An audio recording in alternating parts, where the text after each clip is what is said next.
एक बार की बात है। ठंड के मौसम का पहला दिन था और हर तरफ एक अजीब सी खामोशी छाई थी। और इसी गांव के कोने में एक छोटी सी झुग्गी में रहते थे राघव, उसकी पत्नी मीरा और उनका 5 साल का बेटा आरव।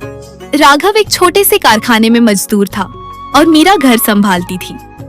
दोनों का सपना था कि उनका बेटा पढ़ लिख कर उनकी जिंदगी से बेहतर जिंदगी जिए, लेकिन ठंड में रोजी चलाना मुश्किल हो रहा था और इस बार तो सर्दी भी कुछ ज्यादा ही कड़क थी। माँ, मुझे भी स्कूल जाना है जैसे सब बच्चे जाते हैं। मैं भी पढ़ना चाहता हूँ, लिखना चाहता हूँ। मुझे स्कूल भेज दो। अरे बेटा, तुम्हें स्कूल जाने की क्या जरूरत, मैं तुम्हें घर पर ही पढ़ा दूंगी और सबसे अच्छा पढ़ाऊंगी। नहीं माँ, मैं भी सब बच्चों की तरह स्कूल जाकर पढ़ना चाहता हूँ, जैसे सब बच्चे पढ़ते हैं, और स्कूल में दोस्तों के साथ खेलना चाहता हूँ। खूब पढ़ लिख कर आप लोगों का नाम रोशन करना चाहता हूँ। बेटा, हम तुझे स्कूल नहीं भेज सकते। तुम्हारे बाबा के पास इतने पैसे नहीं हैं कि वह स्कूल की फीस भर सके। एक रात जब बर्फ और तेज हवाओं ने सब कुछ ढक दिया था, आरव को तेज बुखार हो गया। घर में न तो दवा थी, न ही इतने पैसे कि डॉक्टर के पास ले जा सके। राघव ने अपना पूरा स्वेटर आरव को उड़ा दिया और खुद बिना कंबल के ठिठुरता रहा। मीरा पूरी रात जागकर उसके सर पर पानी की पट्टी रखती रही। सुबह होने से पहले मीरा ने कहा, मैं कुछ पैसा ढूंढने जा रही हूँ, कुछ भी बेच दूंगी पर आरव को ठीक करूंगी। वो अपनी शादी का कंगन लेकर निकल गई। राघव ने उसे रोका नहीं, सिर्फ इतना कहा, वापस जल्दी आना। ठंड बढ़ती गई, आरव की सांस तेज होने लगी। तभी राघव ने एक निर्णय लिया। वो एक पुरानी और सूनी खंडहर में गया, जहां उसे बचपन में एक छुपा हुआ लकड़ी का बॉक्स मिला था। सुनने में आया था कि उसमें कुछ पुराने सिक्के या गहने हैं, पर कभी किसी ने खोलने की कोशिश नहीं की थी। वो बॉक्स उसने खोला। अंदर था एक छोटा सा पत्र और कुछ पुरानी तस्वीरें। तस्वीर में एक छोटी लड़की थी, वही लड़की जिसे राघव ने बचपन में एक दिन बर्फ से बचाया था और जो उस दिन के बाद कभी नहीं मिली। पत्र में लिखा था, जिस दिन तुम्हें मेरी ये अमानत मिले, उस दिन समझना कि तुम्हारा किसी की जिंदगी में एक मायने था। नीचे दिए गए संदूक में तुम्हारे लिए कुछ है। संदूक में कुछ पैसे थे, बस इतने की दवा ले आए। राघव दौड़ता हुआ घर आया, तब तक मीरा भी वापस आ गई थी, अपना कंगन बेचकर। उन दोनों ने मिलकर आरव का इलाज करवाया। कुछ दिन बाद आरव ठीक हो गया, लेकिन कहानी यहाँ खत्म नहीं होती। एक दिन एक औरत आई उनके घर, अच्छे कपड़े, सुंदर मुस्कान और आंखों में पहचान। उसने राघव को देखा और कहा, मैं वही लड़की हूँ जिसे तुमने बर्फ से बचाया था। तुम्हारा कर्ज चुकाना था, इसलिए वह पत्र छोड़ा था। जब तुमने मेरी मदद की थी तो मुझे बहुत अच्छा लगा। उस दिन पहली बार लगा कि अभी भी अच्छे लोग हैं। और उस दिन से उनकी जिंदगी बदल गई। उस औरत ने उनका नया घर बनवाया, आरव के लिए स्कूल का खर्चा उठाया और राघव को एक अच्छी नौकरी दिलवाई। ठंड तो हर साल आई, पर उस साल की ठंड ने उनका दिल एक नई गर्माहट से भर दिया। इंसानियत की, उम्मीद की और एक छोटी सी मदद की जो पूरी जिंदगी बदल सकती है। उसी साल की सर्दी में जो चमत्कार हुआ, उसने राघव और मीरा के जीवन की दिशा ही मोड़ दी। आरव अब धीरे धीरे ठीक हो रहा था, पर उस एक घटना ने उसके माता पिता की आंखों में एक नई रोशनी जगा दी कि हर मुश्किल के पार एक राह होती है, बस हौसला नहीं टूटना चाहिए। समय बीतता गया। आरव अब 16 साल का हो गया था, लंबा, समझदार और अपनी उम्र से कहीं ज्यादा गंभीर। वो जानता था कि उसके माँ बाप ने उसके लिए क्या क्या त्याग किए हैं। उसके मन में हमेशा एक सवाल रहा, वो औरत कौन थी जिसने हमारे जीवन में उजाला कर दिया। माँ, मैं जानना चाहता हूँ कि वह औरत कौन थी जिसने हमारी इतनी मदद की, हमें यह वाला घर खरीदवाया और हमारे लिए इतना सब कुछ किया। मैं उनसे मिलना चाहता हूँ और उनका शुक्रिया अदा करना चाहता हूँ और जानना चाहता हूँ कि वह आप लोगों की क्या लगती है। लेकिन राघव और मीरा ने कभी उसका नाम नहीं बताया, बस इतना कहा, अरे बेटा, वह औरत तो मेरी एक दूर की सहेली थी, मेरी बहुत अच्छी दोस्त। वह शहर के बाहर रहती है। बस एक दिन मुझसे मिलने आई थी तो थोड़ी हमारी मदद कर दी। जैसा तुम सोच रहे हो वैसा कुछ भी नहीं है। बस इतना कहा। कभी किसी की मदद बिना सोच विचार किए कर देनी चाहिए, क्या पता वो मदद किसी की जिंदगी का सबसे बड़ा मोड़ बन जाए। आरव ने यह बात दिल में बिठा ली। उसे पढ़ाई में खूब दिलचस्पी थी, खासकर कंप्यूटर और इंजीनियरिंग में। माँ बाप ने उसे जितना हो सका उतना समर्थन दिया और बाकी खुद आरव ने अपनी मेहनत से हासिल किया। एक दिन आरव को एक प्रतियोगिता में हिस्सा लेने का मौका मिला। विषय था ठंड में गरीबों के लिए स्मार्ट हीटिंग सॉल्यूशन। अरे बेटा, तुम पढ़ाई में बहुत अच्छे हो। तुम्हारी यही लगन देखकर मैं चाहता हूं कि तुम एक प्रतियोगिता में हिस्सा लो जिसमें तुम्हें लोगों को ठंड से बचाने के लिए कोई ऐसी चीज बनानी है जो सारे गांव वालों के बहुत काम आए। अगर तुम्हारा विचार चुन लिया गया तो ना सिर्फ तुमको इनाम मिलेगा बल्कि तुम दूसरों की मदद भी कर सकोगे। यह तुम्हारे लिए एक बड़ा मौका है बेटा, इसे जरूर आजमाना। शुक्रिया मास्टर जी, आपने मुझे ये मौका दिया। मैं पूरी मेहनत करूंगा और ऐसी चीज बनाऊंगा जो सच में सबकी मदद करे। मैं आपको और पूरे गांव को निराश नहीं करूंगा। उसने दिन रात एक अनोखा उपकरण डिजाइन किया जो सौर ऊर्जा से चलता था और कम लागत में गर्मी पैदा करता था। उसका विचार न सिर्फ जीता बल्कि उसे एक बड़ी स्कॉलरशिप भी मिली। अब कहानी में आता है एक नया मोड़।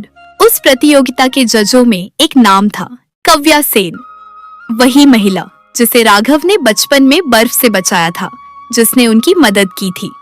वो अब एक बड़ी सोशल एंटरप्रेन्योर थी और देश भर में कई चैरिटी प्रोजेक्ट चलाती थी। कव्या ने आरव को देखा और उसे कुछ कुछ जाना पहचाना सा महसूस हुआ। बेटा, बताओ तुम्हें क्या काम चाहिए? देखने से तो तुम पढ़ा लिखा और समझदार लगते हो। मेरे ऑफिस में तुम्हारे लिए एक अच्छा काम मिल सकता है। तुम्हारी डिग्री भी बहुत अच्छी है और मैंने तो ये भी सुना है कि तुमने एक बहुत बढ़िया स्मार्ट हीटिंग सिस्टम बनाया था जो लोगों को ठंड से बचाने में मदद करता है। वैसे बेटा, तुम्हारा नाम क्या है? हाँ मैडम, वो मैंने ही बनाया था। मैं चाहता था कि गांव के लोग इस ठंड से थोड़ी राहत पा सकें। उसे बनाने में थोड़ी मेहनत लगी थी, लेकिन मैंने दिल लगाकर और पूरी कोशिश से उसे तैयार किया है। मेरा नाम आरव है और मेरे माँ बाबा का नाम मीरा और राघव है। आप मुझे अपने ऑफिस में कोई अच्छा काम दे दीजिए जिससे मैं अपने माँ बाबा की मदद कर सकूं। बाद में जब आरव ने अपने माता पिता की तस्वीरें दिखाई, कव्या की आंखों में आंसू थे। वो मुस्कुराई और बोली, कभी एक छोटी सी मदद ने मेरी जान बचाई थी और देखो आज उसी परिवार का बेटा दुनिया बचाने के लिए नए नए तरीके ढूंढ रहा है। आरव की आंखों में भी नमी थी। मैडम, क्या आप सच कह रही हैं? क्या आप सच में वही हैं जिसकी तलाश में मैं इतने सालों से कर रहा था? शायद आपको पता नहीं है, लेकिन ऐसा एक भी दिन नहीं बीता जब मैंने अपने माँ बाबा से आपके बारे में न पूछा हो। मैं बचपन से ही आपसे मिलना चाहता था। हर बार जब मैं अपनी जिंदगी में थोड़ा आगे बढ़ता तो मन में एक ही ख्वाहिश रहती, काश एक बार आपसे मिल पाऊं, आपका चेहरा देख पाऊं और आपके सामने खड़े होकर दिल से आपका शुक्रिया अदा कर सकूं। आपने उस वक्त हमारी मदद की थी जब हमारे पास कुछ भी नहीं था। जो छत आज हमारे सिर पर है, जो सुकून आज हम महसूस कर पाते हैं। हाँ बेटा, अब समय आ गया है कि तुम्हें सब सच बताया जाए। मैं ही वो औरत हूँ जिसने तुम्हारे माँ बाबा की मदद की थी। तुम्हारे पापा राघव मेरे बचपन के बहुत अच्छे दोस्त थे। हम साथ पढ़े थे, साथ बड़े हुए थे। एक समय था जब हम एक दूसरे से बहुत करीब थे, लेकिन हालात और जिम्मेदारियां हमें अलग ले गईं। वक्त बीत गया, मैं अपने रास्ते चली गई और तुम्हारे पापा ने अपनी जिंदगी में आगे बढ़ना चुना। फिर बहुत सालों बाद जब मुझे पता चला कि राघव और मीरा कठिनाई में हैं, तो मैं खुद को रोक नहीं पाई। मैंने जो बन पड़ा वो मदद की, बिना किसी शर्त, बिना किसी उम्मीद के। मैंने ये सब इसलिए नहीं किया कि कोई मुझे याद रखे, बल्कि इसलिए किया क्योंकि कुछ रिश्ते भले ही नाम नहीं पाते लेकिन दिल से जुड़े रहते हैं। कव्या ने उसे अपनी कंपनी में रिसर्च हेड बना दिया और साथ में स्कॉलरशिप से उसे विदेश में पढ़ाई का मौका दिलवाया। अब आरव 25 साल का हो चुका है, एक नवाचार वैज्ञानिक जो ठंड में जीने वाले लाखों लोगों की जिंदगी को बेहतर बना रहा है। हर साल जब सर्दी आती है और वो कोई नया हीटिंग सिस्टम गरीबों में बांटता है तो वो एक ही बात दोहराता है। बचपन में जब मेरी तबीयत बहुत ज्यादा खराब हो गई थी, तब मेरे माँ बाबा ने मेरी जान बचाने के लिए अपनी हर चीज दांव पर लगा दी थी। माँ ने अपने गहने तक बेच दिए थे और पापा ने अपने सारे जमा पैसे मेरे इलाज पर खर्च कर दिए। उन्होंने एक पल के लिए भी ये नहीं सोचा कि उनके पास कल क्या बचेगा। बस एक ही फिक्र थी, मेरी जिंदगी बच जाए उसी। मुश्किल समय में एक भली और बेहद नेक दिल औरत ने हमारी बहुत मदद की। उन्होंने बिना किसी स्वार्थ के हमारे लिए हाथ बढ़ाया, हमें सहारा दिया, उम्मीद दी। मेरी माँ बाबा आज भी उनके एहसान को याद करते हैं और मैं भी कभी उन्हें भूल नहीं सकता। अब जब मैं बड़ा हो गया हूं तो मेरा सपना है कि मैं भी उन्हीं की तरह बनूं, ऐसा इंसान जो जरूरतमंदों की मदद करे, जो दूसरों के जीवन में रोशनी और गर्माहट ला सके। आरव अब एक जाना माना नाम बन चुका था।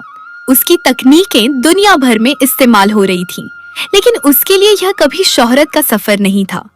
उसके लिए हर प्रोजेक्ट एक मिशन था। एक बार सर्दियों की एक रात को जब वो खुद अपने बनाए सिस्टम की टेस्टिंग के लिए एक बर्फीले इलाके में गया था, वहां उसकी मुलाकात हुई नीला से, एक 10 साल की लड़की जो सड़क किनारे सिर्फ एक पतली चादर में अपने छोटे भाई के साथ सो रही थी। आरव के दिल में कुछ टूट गया। वो रुका, उसने उन्हें खाना दिया, अपना जैकेट ओढ़ाया और फिर पूछा, बेटा, तुम लोग यहाँ सड़क पर क्यों सो रहे हो? क्या तुम्हारे पास अपना कोई घर नहीं है? या फिर ऐसी कौन सी मजबूरी है जो तुम्हें खुले आसमान के नीचे धूल और शोर के बीच इस ठंडी सड़क पर सोने को मजबूर कर रही है? मैंने जब तुम्हें यहां लेटे हुए देखा तो दिल बहुत दुखी हो गया। नंगे फर्श पर बिना चादर, बिना छत के इस तरह तुम्हारा सिसक सिसक कर सोना। हमारे पास तो कोई भी नहीं है। हम दोनों अकेले हैं। ना कोई माँ है, ना कोई बाबा, और ना ही कोई घर जहां लौट सकें। इसीलिए हम इस पेड़ के नीचे सोते हैं, क्योंकि यही हमारी छत बन गया है। बहुत भूख लगी है काकी। कई दिनों से ठीक से कुछ खाया नहीं। कभी कोई कुछ दे दे तो थोड़ा सा खा लेते हैं, वरना बस पानी पीकर सो जाते हैं। हमें नहीं पता कल क्या होगा, लेकिन आज की रात भी कैसे कटेगी, बस यही सोचकर डर लगता है। अगले ही महीने उसने अपनी कमाई से एक जगह खरीदी। गर्म कोना नाम का शेल्टर होम बनाया। वहां उन बच्चों को रखा जाता था जिनका कोई नहीं होता।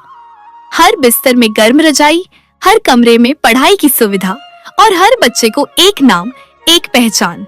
नीला वहीं पढ़ने लगी और जब जब सर्दी आती तो वो बच्चों को खुद रजाई बांटती और कहती, जब कोई तुम्हें नहीं समझे तब भी मत डरना, एक दिन कोई जरूर मिलेगा जो तुम्हारी टूटी जिंदगी में थोड़ी गर्मी भर देगा।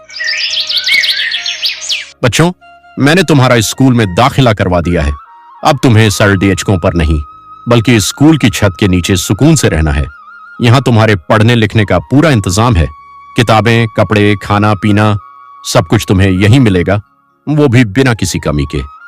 अब तुम्हें बस एक ही काम करना है, मन लगाकर पढ़ाई करना, कुछ बनकर दिखाना, अपने लिए, एक नई जिंदगी के लिए और उन तमाम बच्चों के लिए जो आज भी किसी कोने में बिना उम्मीद के बैठे हैं। तुम मेहनत करो, आगे बढ़ो और एक दिन ऐसा नाम कमाओ कि दुनिया तुम्हें जाने और तुम्हारी कहानी। सच में भैया, क्या अब मैं भी स्कूल जा सकती हूँ? अपनी किताबें होंगी, एक बस्ता होगा, और मैं भी सब बच्चों की तरह यूनिफॉर्म पहनकर स्कूल जाऊंगी। भैया, आपने हमारे लिए जो किया है उसके लिए मैं हमेशा आपका शुक्रिया अदा करती रहूंगी। आज तक किसी ने हमारे लिए इतना नहीं किया। अब मैं दिल से पढ़ाई करूंगी, मेहनत करूंगी और एक दिन आपका नाम रोशन करूंगी। मैं वादा करती हूँ, कभी हार नहीं मानूंगी। आपने मुझे सपना देखना सिखाया है, अब मैं उसे सच करके दिखाऊंगी। अरे भाई, तुमने सुना क्या? वो आरव, हाँ वही छोटा सा लड़का जिसने गांव के लिए आई हीटिंग सिस्टम बनाया था। आज वही सिस्टम पूरे गांव के लिए एक वरदान बन चुका है। जब भी ठंडी हवाएं चलती हैं, जब सर्दियां अपनी पूरी ताकत से आती हैं, तब गांव के हर घर में एक अजीब सी गर्माहट महसूस होती है। लोग अब कड़ाके की ठंड में ठिठुरते नहीं, बच्चे अब कांपते नहीं और बूढ़े लोग अब आग के पास सिकुड़कर बैठने को मजबूर नहीं होते। ये सब हुआ है उस छोटे से लड़के आरव की वजह से, वो जिसने खुद ठंड से लड़ते हुए दूसरों के लिए एक राहत की किरण खोज निकाली। उसकी सोच, उसकी मेहनत और उसका जज्बा ये बताता है कि असली बदलाव लाने के लिए उम्र नहीं, इरादा चाहिए। उसने साबित कर दिया कि अगर दिल में सबके लिए कुछ करने की चाह हो तो कोई भी काम नामुमकिन नहीं। और अब तो आरव ने ठान लिया है कि वो सिर्फ अपने गांव के लिए नहीं, बल्कि हर उस बच्चे के लिए काम करेगा जो तकलीफ में है। तो कहता है, रुपा, मैं ऐसा कुछ करना चाहता हूं जिससे कोई बच्चा कभी भी सर्दी में ठिठुरे नहीं, पढ़ाई से वंचित न रहे और हर किसी को सम्मान और सुविधा मिले। उसने बच्चों के लिए कई नई योजनाएं बनानी शुरू कर दी हैं ताकि कोई भी बच्चा पीछे न रह जाए। हाँ भाई, तुमने एकदम ठीक कहा। मैं तो कहता हूं ऐसा बच्चा 100 में 1 होता है। आरव ने जो काम किया है वो बड़े बड़े अफसर और नेता भी नहीं कर पाए। एक छोटा सा बच्चा जिसने खुद ठंड सही, भूखा रहा, पर फिर भी दूसरों के लिए सोचा। ये कोई मामूली बात नहीं है। उसने जो हीटिंग सिस्टम बनाया है वो सिर्फ एक मशीन नहीं, वो तो उम्मीद की एक लौ है जो हर घर में जल रही है। अब गांव में कोई बच्चा ठंड में बीमार नहीं होता, कोई बुजुर्ग ठिठुरता नहीं, और ये सब आरव की वजह से हुआ है। मुझे तो उस दिन का इंतजार है जब आरव बड़ा होकर और भी ऐसे काम करेगा पूरे देश के लिए। और सच बताओ, ऐसे बच्चों को देखकर दिल को सुकून मिलता है कि हमारे भविष्य की बागडोर सही